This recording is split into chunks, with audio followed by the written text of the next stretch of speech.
Wi-Fi อย่างเดียวฮะเอามีกี่ลายอะฮะมีประมาณ5 ลายโอ้คิดว่าอะไรนี้สุดแต่อะไรเนี่ยอืมเอาอันนี้แล้วกันฮะใช่ครับ256 Wi-Fi นะคะสีใช่ ฟ้าครับอ๋อขอบคุณฮะอันนี้ iPad Air โอเคนะคะ ฮะ256 Wi-Fi M2 นะคะ256นะคะ iPad Air โอเคครับ Wi-Fi นะคะ M2 โอเคสี blue โอเค โอเคครับแล้วก็ Apple Pencil นะคะ ฮะเป็น Apple Pencil Pro โอเคใช้คู่กับมือฮะ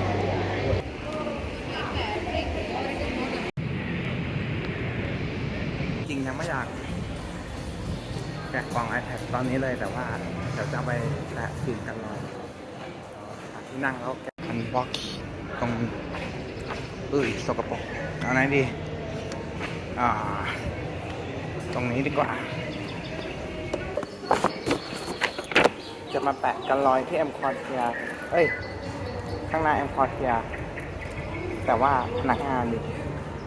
ไปพักก็กินข้าวอยู่หน้าไม่พร้อมไม่กดคิวมาด้วยกลัวโดนขโมยล้วงกระเป๋าก็เลยเก็บ Apple Pencil Pro ไว้ใน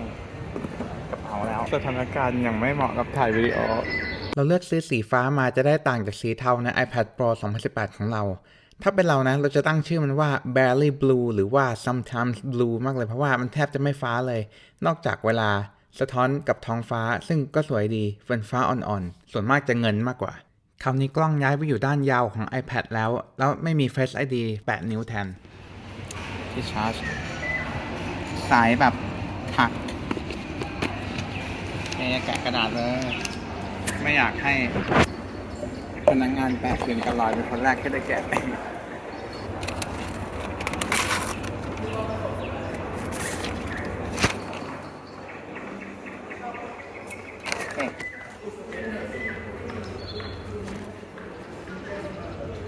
ถือว่ามีฟุตเทจอันบ็อกซ์แล้ว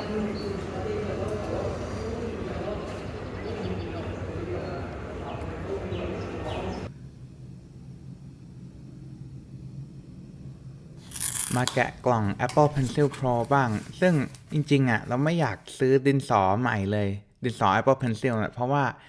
อันเก่ามันก็ยังใช้ดีอยู่จริงๆ Apple ควรจะทำให้ Apple Pencil 2 ใช้กับ iPad ใหม่ๆได้หรือว่า Apple Pencil Pro ใช้กับ iPad รุ่นเก่าได้เพราะว่าอย่างเงี้ยคนที่มีอุปกรณ์เก่าๆจากรุ่น iPad Pro หรือว่า iPad Air ปีก่อนๆก็ต้องซื้ออุปกรณ์ชุดใหม่หมดเลยยิ่งถ้าใครใช้ Magic Keyboard หรือซื้อ iPad Pro นะก็ต้องไปใช้ Magic Keyboard ของ iPad Pro 2024 อีกหลังจากที่ Apple มีท่าทีว่าจะกลับมาใจดีสักระยะหนึ่งแล้วแต่พอหลังๆนี่เห็นข่าวว่ายอดขาย iPhone ตกเพราะว่าแต่ละรุ่นไม่ต่างกันมากเท่าไหร่สงสัยก็เลยต้องกลับมาใช้ strategy เหมือนสมัยที่ขายสายชาร์จที่พังง่ายๆก็คือเน้นขายอุปกรณ์เสริมบังคับใช้นี่ก็เลยแบบต้องจ่ายเกือบ 5,000 เพื่อซื้อ Apple Pencil Pro มาใช้กับ iPad Air M2 สิ่งใหม่ๆที่มันทำได้ก็คือ barrel roll หรือว่ายังหมุนตัวดินสอเพื่อจะได้รู้ได้ว่าด้านไหนกำลังบิดไปทางไหนอยู่สำหรับใช้ในปากกาที่หัวเหมือนไฮไลท์เตอร์หรือว่าหัวปากกาหมึกซึมอะไรแบบนี้สำหรับคนวาดรูปถ้าจดเฉยๆก็ไม่มีผลเท่าไหร่ไม่มีประโยชน์เท่าไหร่สำหรับคนวาดรูปแล้วก็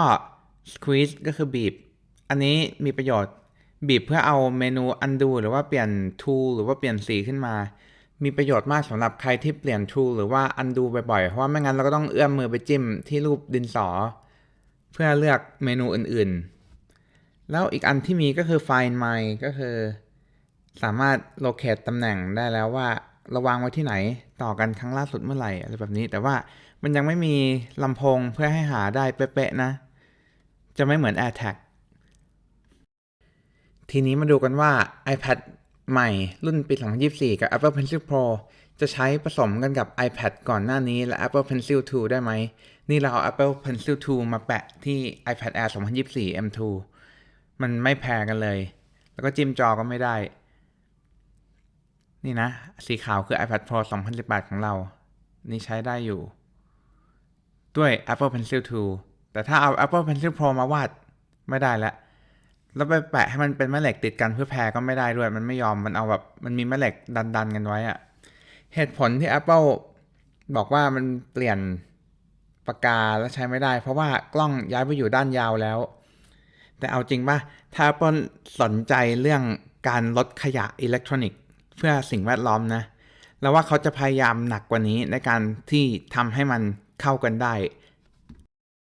ตอนนี้กำลังอยู่ในช่วงใช้งานรีวิวมาเร็วๆนี้แน่ subscribe รอไว้ได้เลย